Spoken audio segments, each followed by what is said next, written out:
Dito pala yung murang-muron. Masarap na tikman ko na.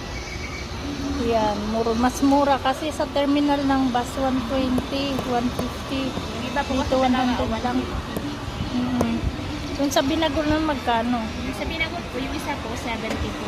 Pero pag tatlo po, discounted naman po ako sa kanila. Okay. Yan, may Binagol din sila pero hindi ako bumili. Yan, maraming pasalubong. Ay, may chocolate muron. Iba rin to. Yes po, pero same lang po yung laman yan po dito. Maganda lang. Mas maihalahiya ma-expire po. Kasi naka-ano sale. Nakapak yung sale na po. Pang malayuan na yan. Opo. Pang international na. Export na po talaga. Pang export na siya. Magkano naman sa ganun? 130 po. 130. Ayan pareho lang daw laman noon. Kaso ito, matagal siya mag-expired kasi naka-sealed na siya.